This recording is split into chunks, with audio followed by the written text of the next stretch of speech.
Hello, guys. Thank you for tuning in. Thank you for the patience of waiting for that long 1 minute.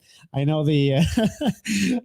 Hopefully, at least you guys like that little song we're going on with right there. But uh, but yeah. So today we got a little bit of weird topic. Oh, and by the way, I forgot to present my homeboy right here, my brother Timothy Anders.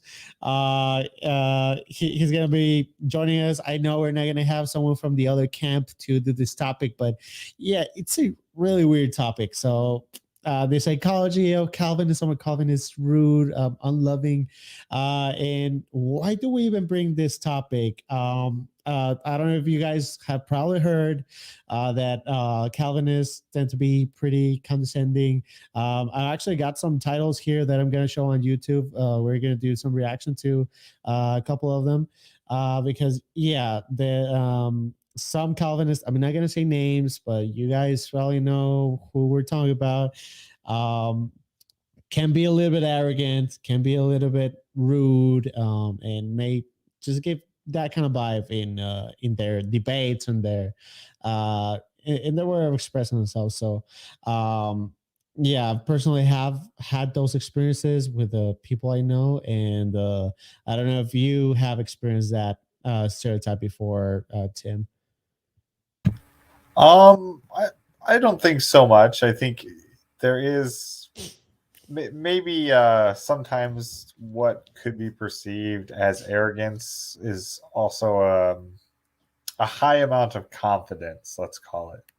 So it may also just be the perception that's being given off as well.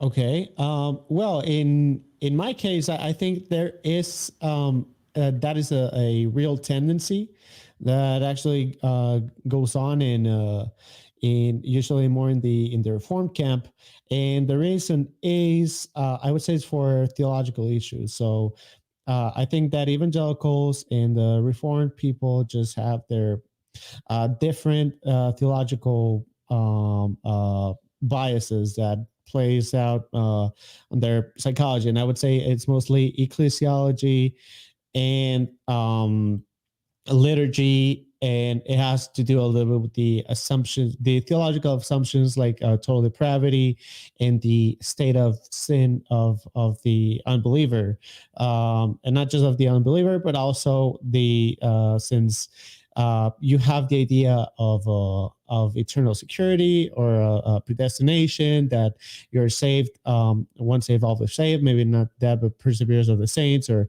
preservation of the saints.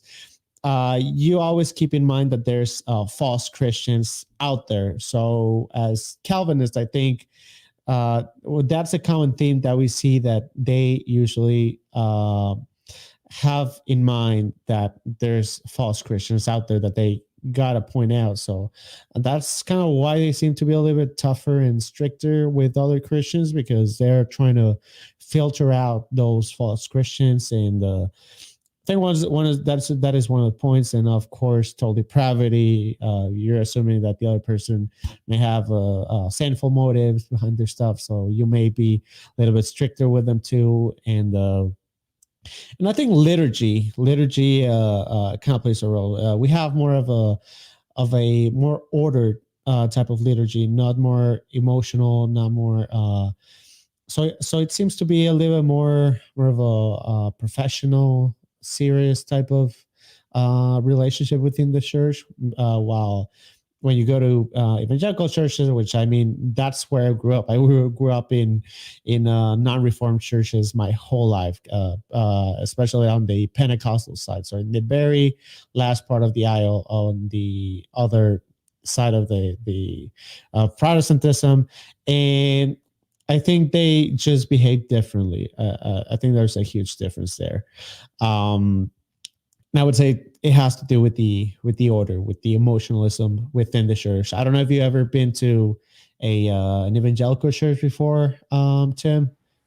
Yeah, I've been to a few. I also kind of grew up in more what I would call a Bapto Lutheran type of environment rather than a pure Lutheran practice type of church. So I think with that, I've had my fair share of seeing and experiencing what those services of emotionalism is like, and like you said, it can go a little too far sometimes if it's not carefully done. But to be charitable, let's put it that way. Okay. Yeah, and so you're saying that you haven't experienced that stereotype before, but I don't know about you, but I'm in my favorite group. It's the Trinity Radio Facebook group, and there, I mean, it's mostly more in the non-reform side, like almost all of them. And Oh in yeah, prison leadership, my friend Jonathan Pritchett and Braxton Hunter, they are in that camp, and I see a lot of that. They okay, I'm gonna say a name. They pretty much trash on James White the whole time. Almost every day we see things against brothers like James White and other presuppositionalists. We got a little bit of a fame, and I guess well, I mean, if we're mentioning some names, but I'll also like Darth Dawkins and Psy. So yeah, I guess there's some names out there that kind of have that connotation. But I guess I'm just gonna show you guys my screen so you guys can see the first page that we do see videos on that. So if you guys go here, the first video that pops up is Calvinism Brood. Why is Calvinism so often associated with arrogance? That's the first thing that we start here going on, and we go down here, and yes, the two names that we mentioned in the thumbnail, it was James White and Psy, and the title is "Why Are Calvinists So Mean?" And this one was actually the video that inspired me to do this video right here, to put some of the maybe the misconceptions out, and maybe talk about if the theology it's actually affecting the psychology in some way. So I don't know if you want to react to one of those two. So we can go with either one. I mean, I'm done. You've already seen them, it sounds like. So pick the one that you feel like is probably going to be the best. Okay, well, this one is a little bit odd. I actually don't agree with this one, but I guess we'll show the what they think. Right? Okay. You change beliefs, right? And now you have a belief you think is true. Then it only makes sense that you would look down on that previous belief and be like, oh, I can't believe that I thought that thing was right.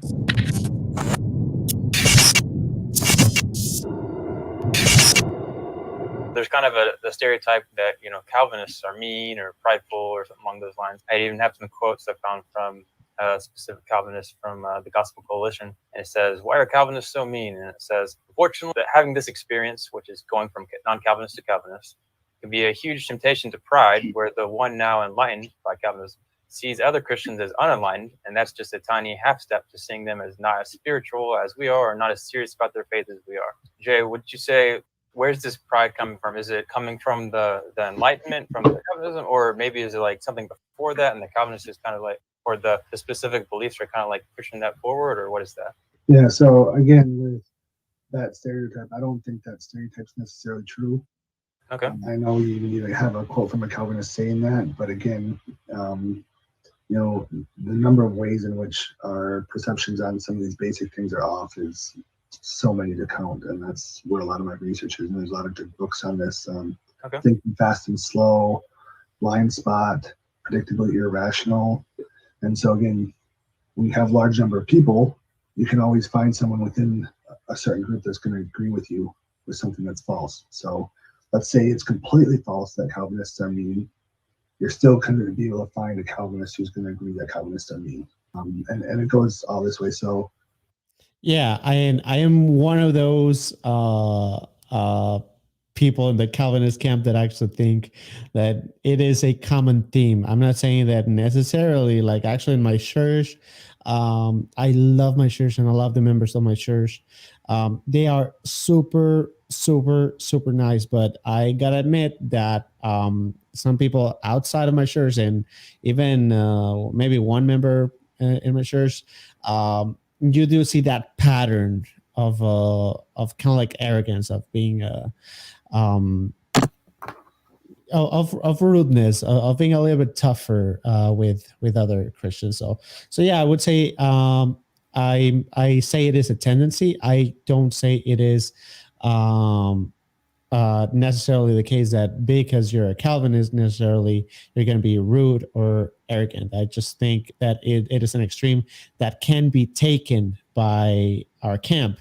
And one of the reasons is that another theological reason is that we do have what is called church discipline, and we have what is called marking other Christians, which both are biblical concepts. So that's part of why I'm a Calvinist and why I love my camp, because I think those two things are extremely, extremely important. So I think it is the other side that is not even aware of church discipline and not even aware of marking other Christians. So why you got to mark other Christians is because there's dangerous doctrine out there. So, if a brother kind of has a dangerous perspective, just got to, there must be some awareness in the Christian faith. So that people can have caution with that. So, or if the church already established within the eldership a decision to just keep it between I mean, to have an official position in the church, that person with the stranger doctrine must stay silent. So that is another thing. So what for us, it's biblical and it's sound, and it makes actual sense, to keep the heresies out of the church. When some other Christians see us that are not even aware of the existence of these verses or their application in a church, they see like, oh no, how rude! Oh, they're just being unloving to other Christians. Why they're talking smack about this other Christian and taking him out of the kingdom, taking his salvation away and stuff like that. But Monotheism is not even that. So there, of course, yeah, there are some times that we do make those type of claims, but I would say it's mostly about marking the person, marking the weird, concerning teaching. Like you commonly see marked open theism, or someone that denies sola scriptura, and usually soteriologically, our camp usually believes that you do need some of those like sola scriptura in order to be saved. You need to believe that in the Trinity and stuff like that. So those things were definitely not just mark, but outright even lose fellowship with some of those basics. So where people draw the line, it's distinct. So you're going to have different limits in our soteriological line. But I would say, yes, that's those doctrines and those applications within the church is going to make us seem a little bit rude or mean, but we're just trying to keep the church clean. And evangelical side needs to actually get this. So you guys are, Tim, you guys are Lutheran, so I'm guessing you guys do endorse church discipline and maybe having an official church position and some of the stuff I talk about, right? What do you have some of that? Maybe some of that not. Yeah, we do, and I think like so there's often this this approach I think that's taken that's just trying to kind of make a squishy faith where it's trying to not step on toes. And so by doing that, I think in a lot of these, what would you say, church bodies that don't hold to hard and fast stances on certain doctrinal understandings, I think that may be some of those camps that view actually taking a stance and actually having conviction on certain doctrines as being somehow intolerant and kind of arrogant.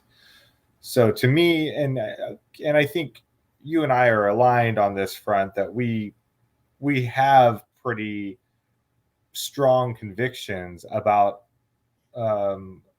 a pretty large number of doctrines overall. And I think a lot of church bodies will technically have that on their books, but in practice, it doesn't actually play out in the same way. And so when somebody actually takes a stand, it comes across as arrogant and mean. And maybe that has some of the effect of coming across that way from Calvinists specifically, because it is notorious for being very direct in that sense. So you tell me what your thoughts are on that. I don't think they're even aware. Like, I wouldn't go as because you mentioned that, yeah, maybe they have it somewhere in their books, but they just don't practice it. In my experience, no. Like, they're not confessional. Like, I'm serious. In many non-reformed churches, they don't even know what confessions are, or what are they for, or their role in history. So it's I would say there's maybe I just visited a lot of fundamentalist churches. Maybe it's just that. But I think that it is very commonly the case that they're not even aware of those circumstances of marking people, of church discipline. Are you talking, as you mentioned, stepping on toes. Are you talking about those specific things, or the church bodies themselves and the pastors aren't aware, or are you talking about the individual members? Because those are two different levels. I mean, if you're talking about the clergy, that's one thing, if you're saying that they aren't aware of these things or the significance. But if you're talking about the actual congregants, that's a slightly different thing.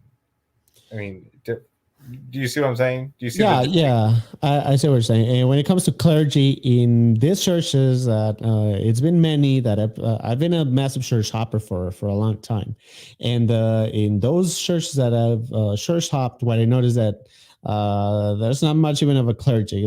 Like, there's just the pastor, and he's the supreme authoritarian leader of the church, and they don't have much of a checks and balances in many cases. Of course, there's the exceptions. Like, I would say when it comes to Pentecostals, Assemblies of God is actually pretty well organized, and they have a pretty big checks and balances type of system. So yeah, my respects to Assemblies of God for that. And even though they're kind of like almost in the other side of the aisle, they massive respect to them. But yeah, usually what you get mostly is that there's a lot of churches that are actually open from let's say a recent convert, or a convert that doesn't have, let's say, theological studies, which I'm not saying you got to have theological studies or formal studies. That's not what I'm saying. But I mean, at least one of the, I mean, there's biblical standards for what the leaders should be in a church.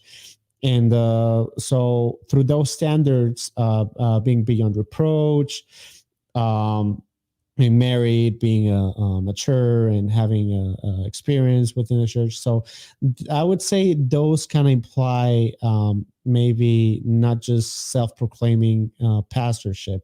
And we see a lot of self-proclaimed pastors that they're like, okay, well, I don't like these churches, and I got my own views, so I don't want anyone tell me what to believe or what to do, and I'm just going to open my own church, and not knowing what I'm doing, but thinking I know what I'm doing. So I know this isn't directly on topic with what we're discussing, but just because you brought that up, and I don't want to get too far into the weeds, but I am curious, what is your view as far as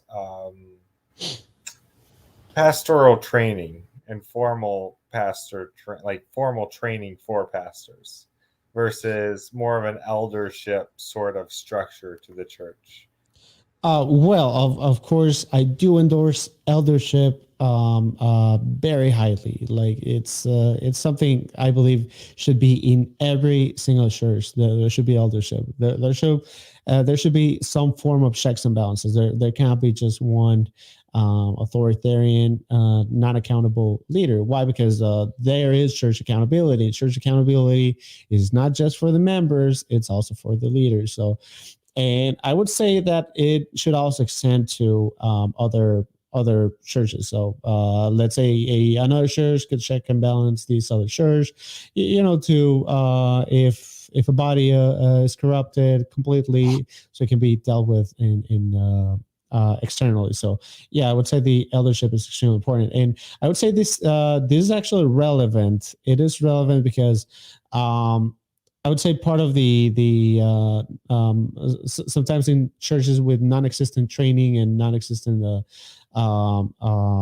like not being under mentorship in another church, like actually submitting within a church for a couple of years, like to learn, to be more to grow in the faith, to grow in safe doctrine. When there's not all of these, we see that they're not even aware of marking people, church discipline, and and other core doctrines that I would say play a role in your psychological culture that is going to be going on within a church. So I would say it is pretty relevant. Why? Because that's the hypothesis I'm taking, is that ecclesiology plays a massive role on psychology, and because we do have in mind the theme of checks and balances, the theme of marking people, the theme of taking off from fellowship with certain, let's say, heretical fellows. We do have all that in mind, and I don't see a way that wouldn't play a role, which I think that these two guys right here, I don't think that's what they're arguing. I think what one of the arguments that they made throughout the video was that so they started with saying that it is because, oh yes, they were in the evangelical camp on the other side, but then they had a horror story or this bunch of problems, so they just moved to the reform side, and now they're being condescending to the other side. I don't think that's a great answer, as they pointed out, because you can say the same thing for the other camp, because there are some people that have had some traumas, horror stories on the reform camp, and they went to a good evangelical church, and then they like it, and now they're trashing Calvinism and the reform camp. So it can go both ways. So I don't think that's a sound explanation. I think my explanation just makes more sense. Because you got to step on toes, so there is a lot of toe stepping in our camp, a lot of it, and I think the evangelical camp, it's way too charitable. I would say overly charitable. They extended even to heretical cults. You would say that you can be charitable to false understandings. Like you don't have to let's say you don't have to just pulverize someone because of their beliefs that may be incorrect, right?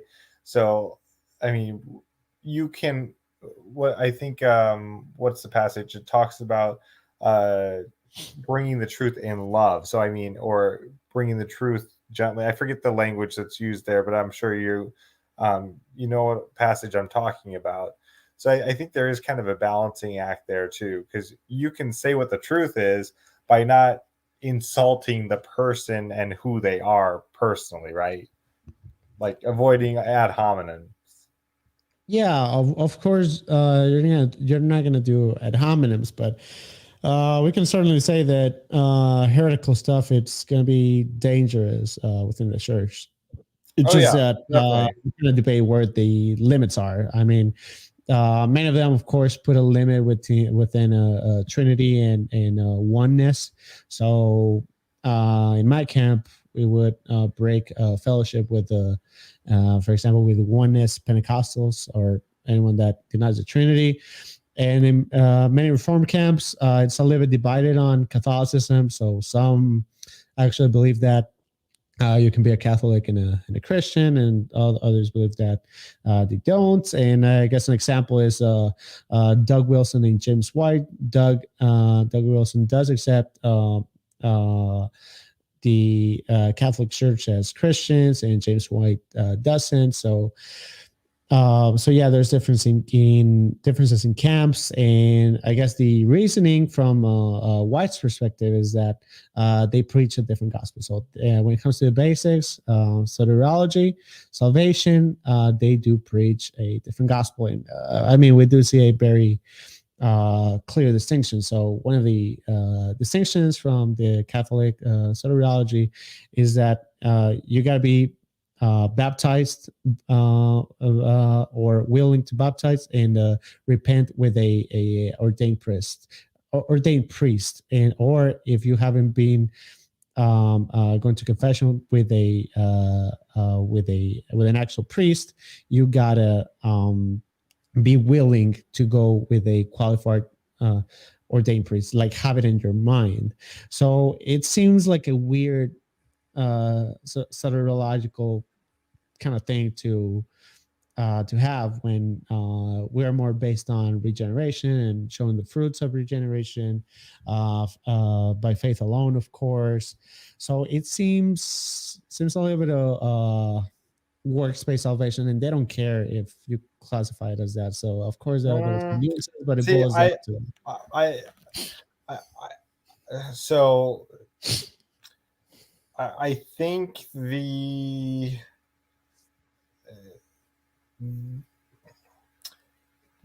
sentiment surrounding works-based righteousness in Catholicism isn't as strong as it's often painted by opponents of Catholicism. Yep. So by that I mean I think grace is emphasized a lot stronger than it is maybe realized by a lot of Protestants. Yeah, I agree actually. I mean, so like there was actually a really interesting discussion between Jimmy Akin and Jordan Cooper on faith alone and on that topic and going down that path, which I think was rather informative on their view. Yes, there's still some hurdles there. There definitely is. I'm not saying there aren't, but at the end of the day, if you really go down that path, although obviously the Roman Catholic will talk about the infused grace versus the imputed grace, they will still put all of their eggs in the it's only because of Christ and his death that this took place, that they could do these works. So I mean, it's a roundabout way of still saying that it's only by Christ and his work for us. Yeah, I agree that there's a bunch of misconceptions. I would say in either way, like I would say it goes both sides, like not just one. So but if you go deep into their theological catechisms, they do imply that you not imply, they do explicitly teach that you gotta be willing to repent with a qualified priest, which will be a Catholic priest. And if you're a Protestant, you're pretty much doomed because you're not willing to go with a Catholic priest. So, I realized I locked the door. Wait, give me 1 second. I will be right back. For sure. I guess right now I see a question from Leah Fiore from the Ministry Take Me to Eternity podcast. Leah is saying, I go to a Nazarene church. We have church discipline. I have watched it play out multiple times. They mark and avoid openly. It seems that you're painting evangelicals with a broad brush, my friend. Okay. Well, that's pretty cool that you guys have a church discipline. I personally didn't saw it in my church hopping experience, and maybe it is because in my church hopping experience, I don't think I ever went to a Nazarene church. Maybe a visit or two, but I don't think I ever like stayed long enough in a Nazarene church. I'm not even sure what a Nazarene church believes, but yeah, that's interesting. But yeah, so when it comes to marking, I guess I would ask you like how hard they go into marking, because when we see Calvinist streamers, when we see people in our reform camp that do debates and this and that, they pretty much give the impression that they're rude because they do a lot of this. They do criticize other Christians, and that's because they want to filter out what they believe are fake Christians from true Christians. Why? Because in our camp, since we believe in perseverance of the saints or preservation of the saints, that means that some people are not going to be true Christians. Some are going to be fake Christians, people that were never saved. So I think that plays a massive role on. It plays a big role on how people are going to be behaving. So I think it is something pretty much, I would say, central on our psychology. I mean, if you got one camp that actually calls out Christians and it's heresy hunting, and it's marking and looking for false Christians, that kind of psychology in the back of your mind is gonna definitely take a big influence on how you act, because you're going to be pointing fingers and, as Tim mentioned before, stepping on toes, and that's what we're talking about. So if you step on toes, people are going to think you're rude, and you're going to get those kind of stigmas, and I think it's real. I think it's a real stigma out there. So but yeah, thank you, Leah Fiore, for your comment, and I guess we'll keep with the video to see what these guys were, some of the other arguments of why they think that why are Calvinists so mean, as it is the title of their video. But as far as the question and the pride, and where does that pride come from, again, with any kind of beliefs, there's a back and forth between cause and effect. And sometimes one causes the other, sometimes the other causes, right? We don't always know the direction. So it may be that prideful people are attracted to certain worldviews, or it may be that certain worldviews have beliefs that lead people to be more prideful. So it could be either one, it could be both, right? So for some people it works one way, for some people it works the other. So it's really hard to get that and tease that apart. Yeah, it's pretty cool that he's actually bringing these dichotomies. So that, well, not dichotomy, sorry, that these two options. So the option of whether Calvinism draws mean people, yeah, I would say that's an extremely silly hypothesis. So it's good that he's not taking it seriously. So I'll give him some charity on that.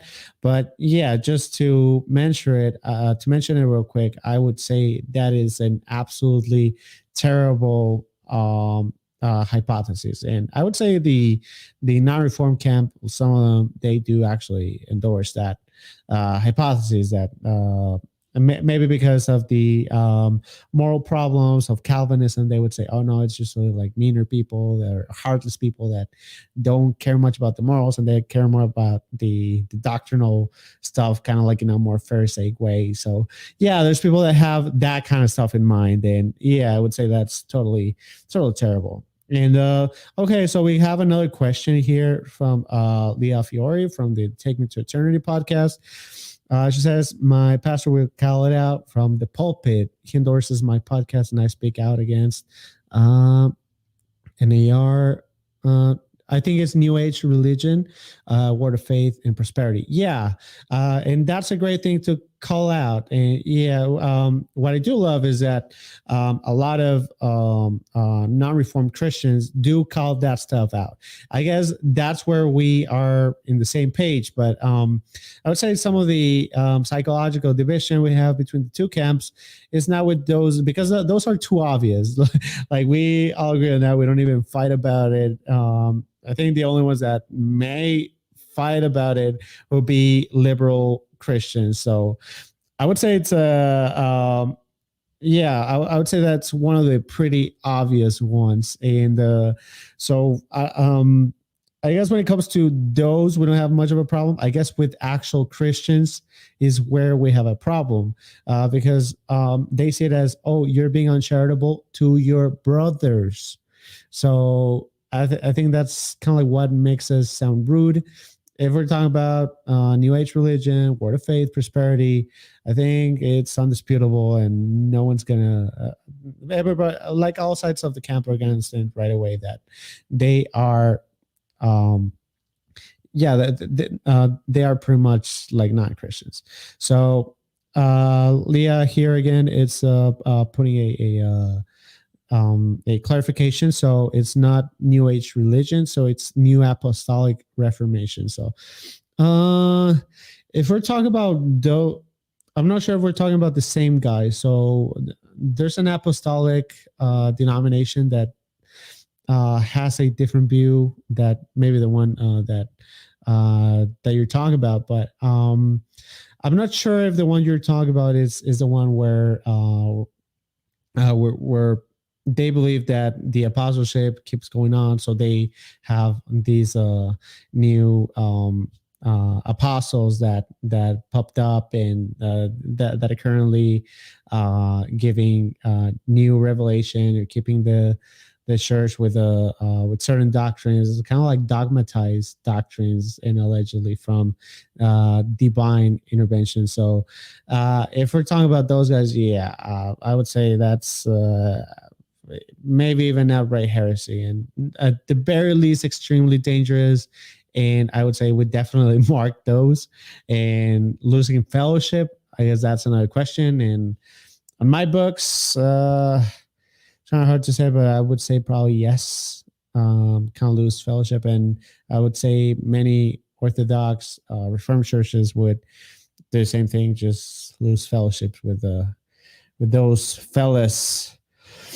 And you're saying, yes, Bethel is a big one of them. So, yeah, I've noticed that there's a lot of Reformed churches that have actually lost fellowship with Bethel. And I would say there's a lot of doctrinal stuff in their songs, from what I heard. But yeah, I didn't know that they kind of had that kind of system on inside their doors. So, yeah, maybe.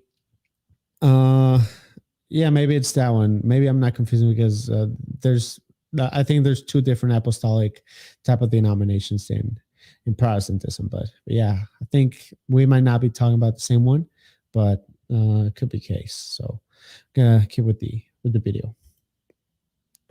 One thing specifically, and again, I wouldn't say this necessarily applies to Calvinists, but I've seen to notice that oftentimes people who change beliefs on something big, it's more difficult to persuade them out of it, which on the one hand makes sense, because if they change their mind, they've probably done more work to come to that new belief, more study, more thinking, that type of stuff to come to the new belief than they did with their previous belief, at least in most cases.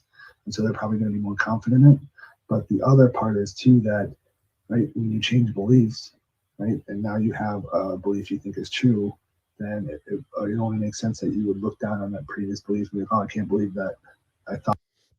Okay, looking down in a previous belief. Yeah, I would say in my experience from Christians I've known in the Reform camp, I think that is, I would say that common, but it does happen, and I've seen it. Especially when people get these church horror stories with a terrible pastor, terrible doctrine in a heretical church, whatever, they get traumatized and they just come and they look down on evangelicals. And I say this with confidence. Why? Because I was one of those. So I was actually quite traumatized with some church experiences I had, and I was a little bit I will look down on some denominations, some of my brothers. So the good thing is that through my church, which is very loving, very understanding, and very for fellowship with our brothers, and tolerance for the non-reformed camp, I was able to actually recover from that terrible mentality, and I repented from that sort of mentality. So I would say yes, I even made that mistake myself, and so I would say that's totally true. And I've seen not just me, but other people fall for that mistake. And the good thing is that now I love my evangelical brothers. I can go to their churches, enjoy their worship service, enjoy their sermons, and have fellowship with them and just love them. So yeah, I think that's a problem in the hearts of people when they have when they're holding a grudge against the other camp. So, and that doesn't just happen in one side. I heard it from the other side, someone that has this horror story from the Reform camp. And usually because a lot of theological liberalism, a lot of those heresies came from the Reform camp. Like actually the Presbyterian church is unrecognizable. There's very few good Presbyterian churches. Like a lot of them just turned terribly liberal to a point where I would say they fell off into false teaching and off the kingdom. Of course, not all of them. There's a lot of solid Presbyterian churches that I have massive respect for, but yeah, I would say it happens on both camps. So whichever Christians got traumatized by those sides, they when they went to the evangelical camp and they found a good church, they do the same and they talk smack about the other side. So, and the other argument that he said was that maybe it is that, oh yes, they were not doing any of the historical Reformation. They did not do church history. They did not do any confessions or catechisms. So when you move camps and see all these cool stuff, you feel prideful, you feel smarter, you feel like you're doing something better than the other camp. And I would say there's certain truth in that, because I do see that in Reformed camps, they do think, of course, that they move into the right side. So some churches that were evangelical and they moved, they now proclaim to be Reformed, and they talk about their thankfulness for changing into getting to know the confessions, they getting to know the historical Protestantism and adhering to the original Protestant Reformation system. So, which is not just one system, but I mean, there's the ideas within Orthodox Reformation ideas. So I would say there's a little bit of that, and but I would say now the same phenomenon when I would say this phenomenon happens more when it comes to theology or ecclesiology or liturgy. You feel you do get this kind of like superior feeling from the other camp, but the other camp has the same feeling towards this camp. So what what they say, they usually do with philosophy. They say, and because it's true, like they have a lot more philosophers, and some of them like extremely top notch. I don't want to say better, but a lot of like more top notch, high quality philosophers on the evangelical camp rather than the Reformed camp. So we do see some of that pride in trashing down on Reformed Calvinists in that area. When it comes to those that get into apologetics and those that get into philosophy, they do trash our camp. So I would say it's a phenomenon that is happening in both sides of the aisle. But yeah, I guess we get more of a no. I guess with both sides criticize each other, but yeah, it's wrong on either side to look down on the other. So it is wrong for the Calvinists to feel superior because of their ecclesiology, because of their liturgy, because of their closeness to church history and the Reformation itself. It is wrong for the Calvinist side to pride on that and look down on the other aisle. And for the other aisle, it's wrong for them to look down on us for not having as much philosophers or not that much rigorous philosophical cases in some very important areas. And so, yeah, it's both sides can be wrong, and both sides got to keep humbleness in check. It's not just a one-sided thing, but I would say it does happen, and I do see it. So, but yeah, we're gonna see if he has other arguments. Thought that thing was right. Well, if now you have that bias and thought against a different view, regardless of what it is, then you're going to be hypercritical of it, and you're going to kind of hold pride in your new belief and be biased. And I've seen this a lot in debates between atheism and Christianity, where it doesn't matter which way a person goes, right? When they change views, they go from atheist to Christian, or when they go from Christian to atheist, they often become, not always, again, but I've seen a lot of them where they often become very outspoken against their previous view, and often in a way that exhibits a lot of bias, where they're showing that they didn't really understand their old view very well, or they're kind of stereotyping the people who hold that belief and cherry picking data to support what they want to believe, even though it's not necessarily true. Yeah, I think he's bringing the same point. So I guess I'm going to move into the other video that I want to react to. Let me see. Yeah, it's this one right here. So why is Calvinism, this is titled, why is Calvinism so often associated with arrogance? I think Calvinism is true, at least as we define it. You know, total depravity, unconditional election, limited atonement, or particular redemption, irresistible grace, perseverance of the saints. I want to say those things are biblical and true, and those aren't the problem. Amen. I would say the problem is my heart, Right? my arrogant heart, which is going to take anything that God gives me, and I'm going to use it for personal gain, put myself above others, right? I know more than you, right? So I would say the problem is in my heart, not in the doctrines themselves. Absolutely, I agree. I think it's on in the. Well, although I agree with, and I give him a thumbs up, I give him a clap for that statement, especially because I agree with total depravity. I think just the last part is a little bit wrong, because he's saying that it is not doctrinal stuff, but he just affirmed that using the doctrine of total depravity.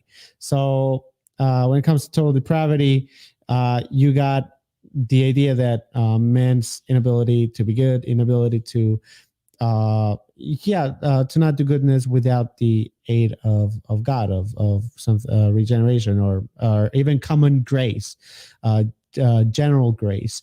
So it does play a role, because if you got a Pelagian Christian that thinks that, oh yes, humans are good, that doctrine is going to play out. And I mean, we all, on both camps, we reject Pelagianism, but you do see some uninformed Christians that do accept it, or you'd see semi-Pelagianism, which is something that's a little bit more common in church. That's what you're typically going to see. There's some good aspects. Some they can make the decision on the evilness of the body and the goodness of the soul, or being born good, but then getting corrupted as you grow, or as you get into the stage of pretty much of growing immaturity, that you actually become evil. So they got all these views in semi-Pelagianism. So that does play a role on how you treat other Christians and how you pride yourself. But yes, I agree with the doctrine of total depravity. So yes, whatever you give to a person, they're going to turn that into trash, and they're going to pride on it, and all the temptations of a Christian are going to show on whatever camp, whatever side on the aisle you are. So yes, I would say it is a hard question. It is a problem of the human sinful condition. I agree fully on that part with him. Intro, I say Calvinism has a problem, and it's not the doctrines, it's not the theology. It's us. It's us. Yeah, that's right. It's us Calvinists. And I think total depravity highlights. So why are there arrogant Calvinists? Well, because total depravity is real. And well said. It's our own poison pill, if you like. I think we're just, I mean, the nature of total depravity is we're perpetually prone towards depending on anything besides Christ. And it's a weird, twisted thing, but a theological system can be a thing that we depend on instead of Christ. And so these tidily laid out 5 points, which actually reflect something we believe to be a much bigger biblical reality. That's a system that we can hang our hats on, we can own, we can wear, to the detriment of Christ likeness and dependence on Christ. And that's, I mean, that the same, but like you said, it's our hearts. The same is true in anything. You see the same thing in politics. Like there's arrogance and divisiveness on any side of any party. There's the same thing in any theological issue. Like there's arrogance in those who are in opposition to Calvinism as well, because it's the human heart. Right.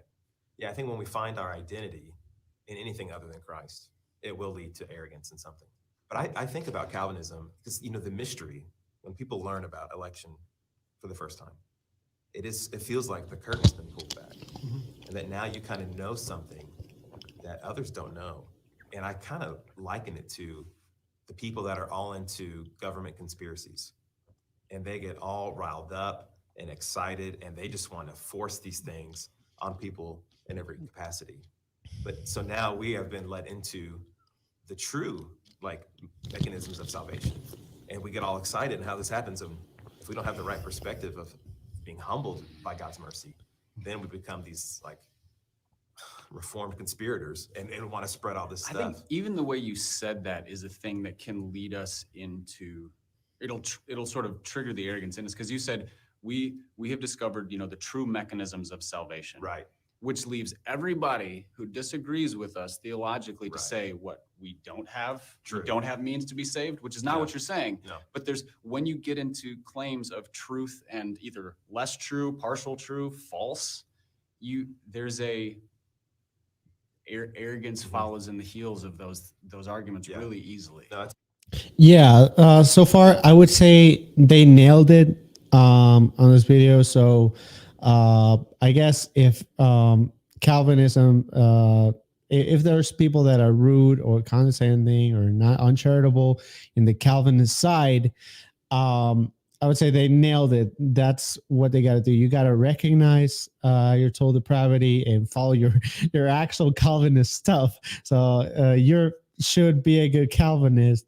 Accept the doctrine of total depravity and examine yourself. So I would say that's the biggest solution, not just for us, but also for the other aisle too. That whenever you're doing something, make sure you examine yourself.